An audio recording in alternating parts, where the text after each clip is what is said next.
안녕하세요. 여기는 우리 제주도 서귀포시 우리공화당 오늘 지금 이 시간에 기자회견을 하려고 준비 중에 있습니다.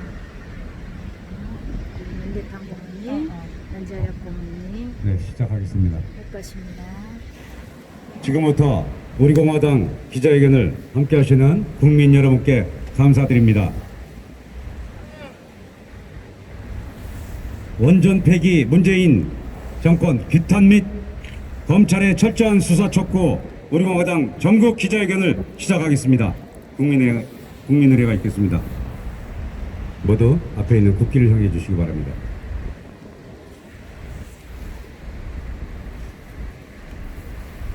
우측에 있는 태극기, 우리 저 서명대에 있는 태극기 바라보시고.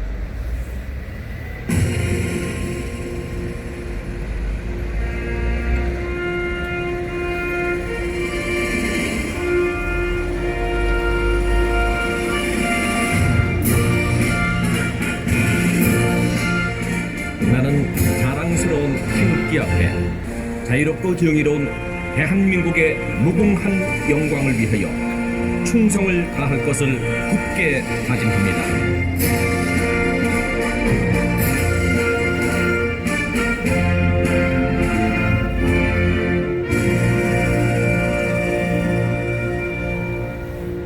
바로 먼저 국민노래를 드리겠습니다.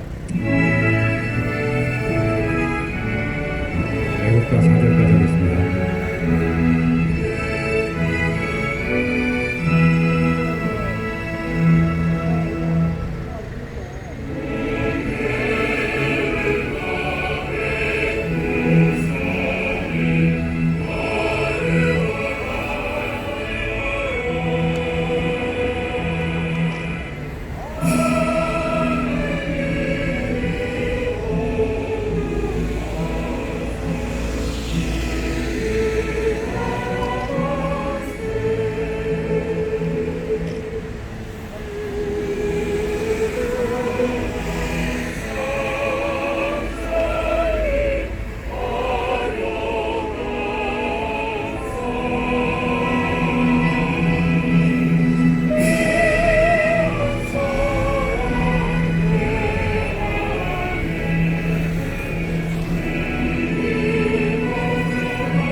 다음은 순국선열과 포국영령, 태극기 애국열사 및 NLL 북한군 피격에 의해 사망하신 공무원에 대한 묵념이 있겠습니다. 1동 묵념.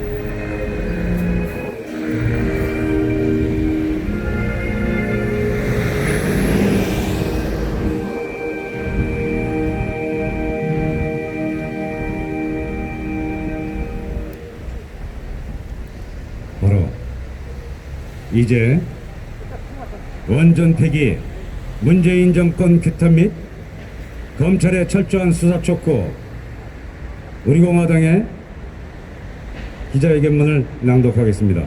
기자회견문 낭독에는 우리 공화당 제주도당 홍보위원장이신 고영순 님이 해주시겠습니다. 원전 폐기는 사기다. 문재인 정권은 제정신인가? 원전 폐기 정책에 반대하는 공무원에게 너 죽을래! 이 말을 한 사람은 백운규 전 산업통상부이다. 그는 2018년 월성 원전 1호기에 한시적 가동 필요성을 보고한 산업부 담당 공무원에게 너 죽을래! 라며 즉시 가동 중단으로 보고서를 다시 쓰라고 지시했다는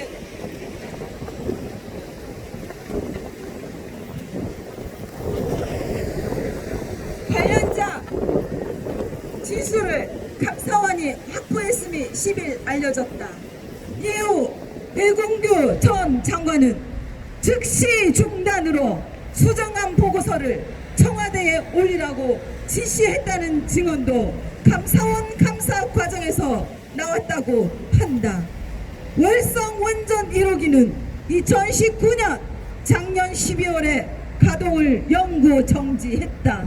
문재인 정권의 까닭 모를 무조건적 원전 폐기 정책에 의해서 세계가 인정하는 대한민국의 우수한 원전이 폐기당하고 있다.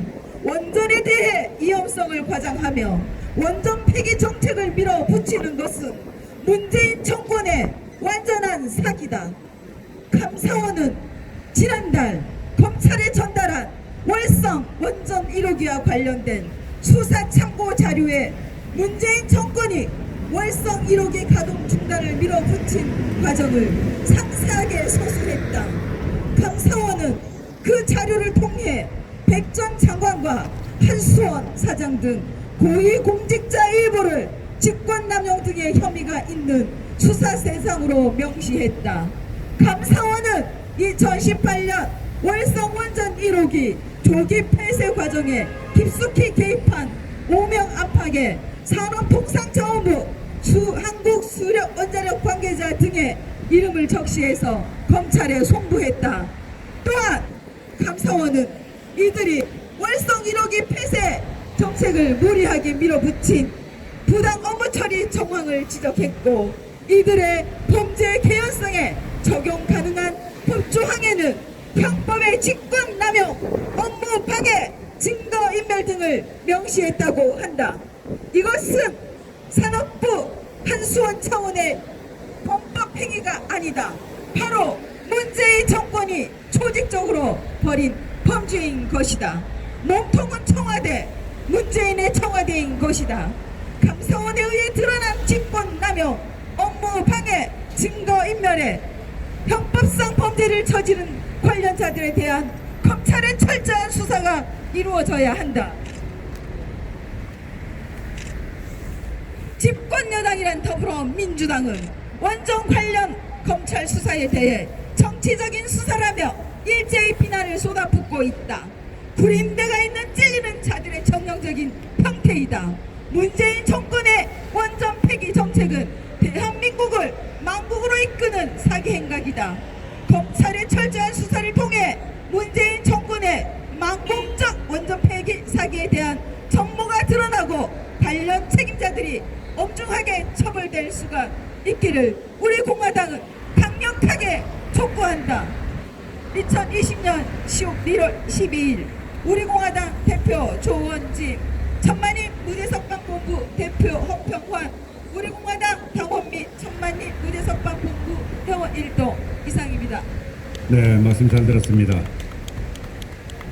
다음은 우리 공화당 중앙당 원자력 고문이신 전대풍님의 말씀을 들어보시겠습니다. 존경하는 국민 여러분,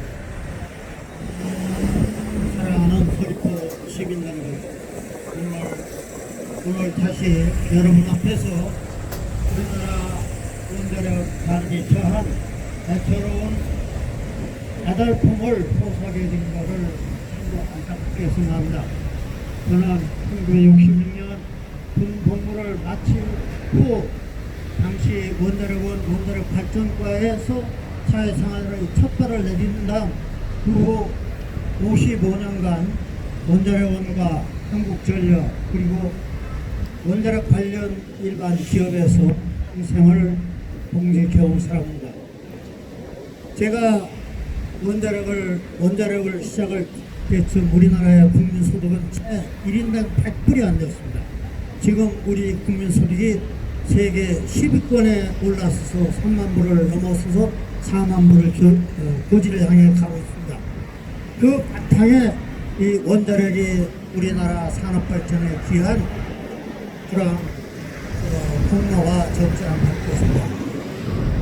1962년 박정희 대통령이 우리나라의 장기 경제 발전을 위한 구상으로서 경제개발 5개년 계획을 수립할 때 그 경제개발의 뒷받침을 해줄 에너지, 그중에 전력 공급이 가장 중요한 것에 착안해서 장기 전원 개발 5개년 계획 함께 수립돼서 경제개발 계획과 함께 발맞춰 왔습니다. 초기 우리나라의 그 에너지 산업은 아주 궁핍했습니다. 제가 어린 시절 저는 산에서 나뭇가지를 긁어다 떼고 볕단을 아궁이에 집히면서 어린 시절을 보냈습니다. 그 후 제가 청년 시절 이제 서울로 학창을 보내러 왔을 때 그때 우리나라 전기불 사정은 아주 형편없었습니다. 지금은 제가 한 일주일 전에 백내장 수술하고 안경을 벗었습니다. 그때 전력 사정 나쁜 그런 현실에서 눈을 벼려가지고 한 50여 년 가차이 60년 가차이 안경 쓰다가 지금 벗은 상태입니다. 초기 우리나라의 발전소는 저질 국산 무연탄과 그 다음에 얼마 보존량이 없는 수력에 의존해서 시작이 됐습니다. 그러나 우리나라가 경제 개발을 본격화할 즈음 정유 공장들을 울산과 여수에 정유 공장을 설치하면서 정유 산업의 기반을 뒷받침해주기 위해서 석유 화력 발전소를 짓기 시작해서 초기에는 석유 화력 발전이 우리나라 경제 개발의 에너지 공급의 원천이었습니다. 그러나 여러분 잘 아시다시피 1971년 73년도에 있었던 제1차 중동전쟁의 여파로 오페크라는 석유 수출국 개발 기구가 발족하면서 기름값이 당시 2불 50전 하던 기름값이 불과 한 1년 사이에 13불대가량 이렇게 뛰었습니다.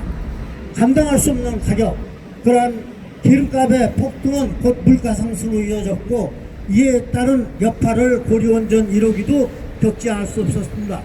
고리원전 1호기가 처음 건설을 시작한 건 1971년이고 준공을 78년도에 했습니다만 그 사이에 두 차례 석유파동을 겪게 됩니다.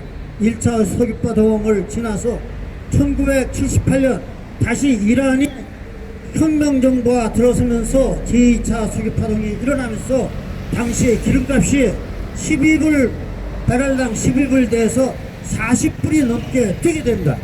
기름값이 폭등한 건 물론이고 공급조차 원활하지 않아서 여러분들 기억하실지 모르겠습니다만 박정희 대통령 시해 사건이 있었던 그 당시에 우리나라의 최기화 총리 대행이었죠. 총리께서 사우디에 석유를 확보를 해서 쫓아갔다 박 대통령 시해 소식을 두고 허겁지겁 귀국했던 거였습니다. 그러니까 가격과 공급의 안정은 에너지 정책의 핵심입니다. 이러한 석유 파동을 겪으면서 박정희 대통령의 영도를 가해 우리나라는 타류 전원 개발 계획을 추진하게 됩니다. 다시 말씀드려서 기름에만 의존하다가 나라가 에너지 공급과 가격에서 해낼 수 없겠다 이런 걱정에서 기름 대신에 원자력과 석탄 발전을 적극적으로 개발하기 시작했습니다. 그래 가지고 1980년대 들어서면서 고리 원전 2호기, 3호기가 83년도에 준공되고 이어서 고리 3, 4호기 그리고 영광 1, 2호기 등이 계속 준공이 되게 됩니다. 그 과정에서 나타난 문제점이 어떤 거였냐면 고리 원전 1, 2호기는 60만 킬로와트급 웨스팅하우스 가압 경수령이었고 월성 원전 1호기는 70만 킬로와트급 가압 중수로용 카나다형 원자로였습니다. 또 울진 원자력 1, 2호기는 불란서에서 공급한 90만 킬로와트급 가압 경수로였습니다. 이와 같이 각각 공급자가 다르고 또 용량이 다르면은 그 취급하는 기술자들이 굉장히 어려움을 겪게 되고 국내에서 부품 산업을 일으키기에도 많은 애로가 있음을 알게 됐습니다. 그래서 저희가 1984년 이때부터 적극적으로 원자력 발전과 석탄 화력 발전을 표준화해 가지고 하루빨리 이거를 국산화해서 국내 기술 기반을 다져야겠다 이런 각오에 저희가 영광 원자력 3, 4호기를 시작할 때는 당시로서는 어마어마한 대가인 1억여 불의 기술료를 지급하면서 가장 기술을 완전히 이전한다는 전제하에 영광 3, 4호기를 기술자립 모델로 추진하게 됐습니다. 그 결과 우리나라는 1990년대 중반에 원자력 발전 기술 자립을 이룰 수 있는 성과를 거두고 이에 더하여서 한국형 원전을 140만 킬로와트급 한국형 원전을 개발해서 이 원전이 신고리 3, 4호기 또 현재 5, 6호기 이렇게 운전이 되고 건설되고 있습니다만 여러분들 잘 아시다시피 우리나라 역사상 가장 큰 200억 불의 원전 4기 수출을 아랍 토호국 연맹국의 UAE에 수출하는 데 가장 이르렀고 이 UAE에 수출하는 원전은 이제 건설을 마무리하고 지금 발전을 시작해서 중공 단계에 들어와 있습니다. 이 원전은 우리 기술로 자립해서 개발한 원전이고 세계적으로도 인정을 받았습니다. 유럽의 까다롭기 짝이 없는 유럽의 전력 회사들의 기술 기준을 충족해서 승인을 받았고 거기에 더하여 세계 미국 외에는 허가를 받지 못한 미국 원자력 안전규제위원회에서 우리 기술로 개발한 APR 1400 원전이 재작년에 당당하게 설계 인증을 디자인 서티피케이트를 받는 쾌거를 이루었습니다. 이러한 쾌거는 일본이나 불란서도 시도했지만 실패한 그런 거로서 자랑스러운 우리 기술이라 하지 않을 수 없습니다. 제가 여기서 원자력 초창기라는 말씀을 드리겠습니다. 1968년 4월 제가 고리원전 1호기 도입을 위한 우리 정부 정책을 기한할 때 당시 실무자 말단 공무로서 그 당시에 염두에 뒀던 것은 원전 기술 다립을 통해서 우리가 에너지 자립과 경제적인 전력을 공급하고 또 청정한 그러한 전력을 공급한다는 그러한 자부심을 가지고 실무에 임했던 기억이 있습니다. 월성 1호기에 대해서 하나를 말씀드리겠습니다. 저는 1973년 11월부터 1983년 4월 월성 1호기가 준공될 때까지 만 10년을 거의 10년 같은 세월을 월성 1호기의 실무자부터 사업관리 책임자로서 일을 해왔습니다. 그 이후 1986년부터는 월성 원자력 발전소 소장을 지내는 그러한 영광을 누리게 되었습니다. 월성 원자력 1호기는 우리가 가지고 있는 다른 원전과 달리 천연 우라늄을 사용하는 원자로서 운전 중에 연료를 계속 교체할 수 있는 그런 설계 특성 때문에 발전소 정비를 위한 정지 이외에는 항상 발전소 가동이 365일 가능하고, 실제 캐나다에서는 브루스 원전 4기가 최근에 800일 넘게 연속 운전한 대기록을 세운 훌륭한 원전입니다. 이러한 원전이 저희가 초기에는 석유 파동 과정 중에 건설된 것으로서 여러가지 불실한 그런 기자재 때문에 어려움을 많이 겪고 시운전 과정에 어려움을 겪었지만 1986년 제가 월성원전 1호기 소장을 할 때에는 세계 원전 400여 개 중에서 이용률 세계 1위를 차지한 그런 원전입니다. 월성원전 발전소 1호기 그 정원에 가면 지금도 그 당시 세계 원전 가동률 1위 기념탑이 버젓이 서 있습니다. 이러한 원전을 택도 없이 경제성이 없느니 뭐 이용률이 나쁘니 또는 주민 수용성이 안 좋으니 또 안전성이 안 좋으니 이런 허망한 얘기들을 해가면서 이 문재인 대통령 말 한마디에 그냥 법도 아무런 대책도 없이 폐지한 것이 이게 나라가 이런 나라가 제대로 된 나라입니까? 저는 정말로 우라통이 터져서 다른 말씀을 드릴 수가 없습니다. 월성원전 1호기 저희 정말 거의 한 젊은 시절에 한 토막을 보낸 그런 발전소로서 여러분들께 자랑스럽게 얘기할 수 있고, 특히 월성원전 1호기가 있는 경주지역은 다른 4개 원전지역 중에서 가장 원전에 대한 이해도가 높아서 여러분들 잘 아시다시피 노무현 대통령 시절에 그 어려움을 겪던 중저준위 방사성 폐기물 처분장 부지를 주민투표를 통해서 유치할 때 경주지역에서 가장 높은 찬성 투표를 나와서 거기에 지역 주민들의 동의를 받아서 유치한 원전입니다. 또 지난해 월성원자력 발전소에 있는 지금 사용후 해결료 저장시설이 모자라가지고 그 밖에 건식 저장시설을 추가로 건설해야 하는데 많은 환경단체들이 달라붙어가지고 해방지를 놓는데 주민투표 결과 절대다수의 찬성표를 얻어서 주민동의하에 그 방사성 중전위 폐기물 방사성 폐기물 총량을 유치한 그런 지역민들의 그런 동의가 있었던 지역입니다. 이런 지역에 뭐 완전성에 대한 우려니 주민들의 뭐 반대니 또는 경제성 월성원전 1호기에 우라늄 연료는 천연 우라늄을 쓰기 때문에 일반 경수에 쓰는 원전보다도 가장 값싼 연료입니다. 연료 자체는 발전소를 지을 때는 중수가 대량 들어가기 때문에 짓는 값은 비싸지만 연료는 천연 우라늄 수입해서 우리 대덕에 있는 그 해결료 주식회사 공장에서 이런 걸 가공을 해가지고 연료를 만들기 때문에 원가가 아주 저렴합니다.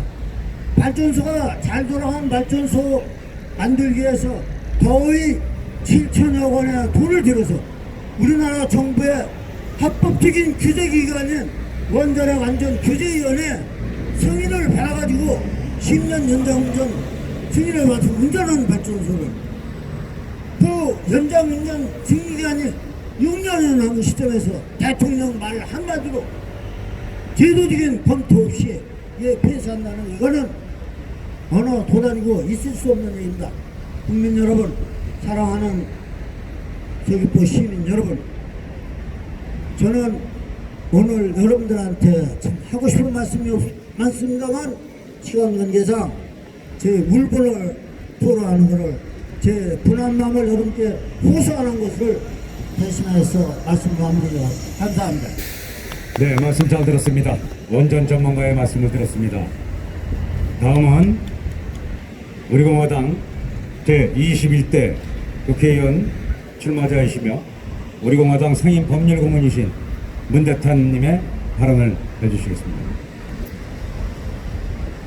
친애하는 대한민국 국민 여러분, 사랑하는 앞으로 여러분이 발전해야 할 서귀포 시민 여러분,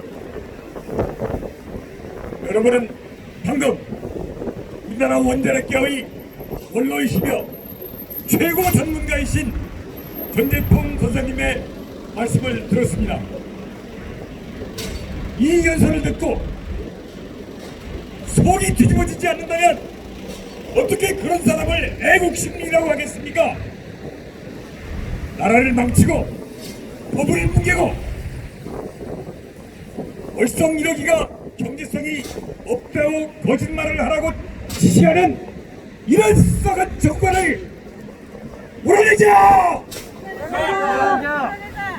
국가에 정의가 없으면 그 국가라고 하는 것은 깡패 집단, 폭력배 집단, 조폭이 아니고 무엇이겠습니까? 국가라고 하는 것이 월성 1호기가 경제성이 있는데도 불구하고 없다고 보고서를 쓰라고 하는 거짓말을 촉구하는 그런 권력이라면 그 정부는 사기꾼의 집단이 아니고 무엇이겠습니까? 여러분, 우리가 애국심으로 나라를 사랑하는 것이 곧 서귀포를 사랑하는 것이고 월성 1호기에 분노하는 것이 바로 대한민국을 사랑하는 것입니다. 여러분, 이 조폭 같은 정권, 이 사기꾼 집단 같은 정권, 국민을 망하게 하고 원자력을 망가뜨리는 이런 정권, 이런 정권을 그대로 두어서 두겠습니까? 몰아내자! 몰아내자! 끌어내자! 감사합니다. 말씀 잘 들었습니다. 이상으로 11월 14일 토요일 문재인 정권 규탄 및 검찰의 철저한 수사 촉구 기자회견을 모두 마치겠습니다. 감사합니다. 여러분들에게 인사 한번 합시다.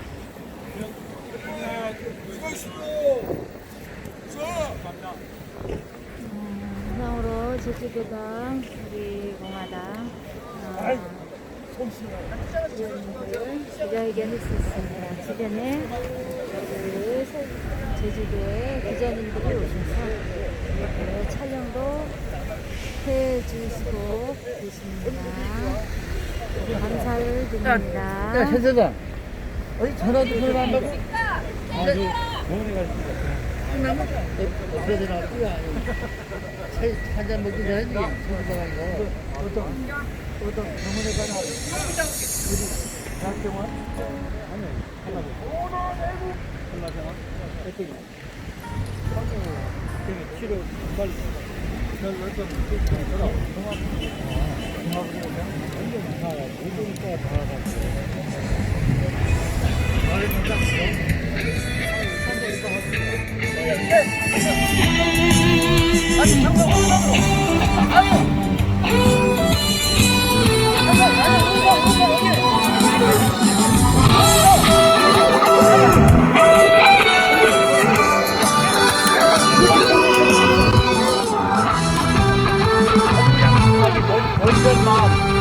원전만 한번 한번에 딱 잡고 왔습니다. 이 몸이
수고하셨습니다.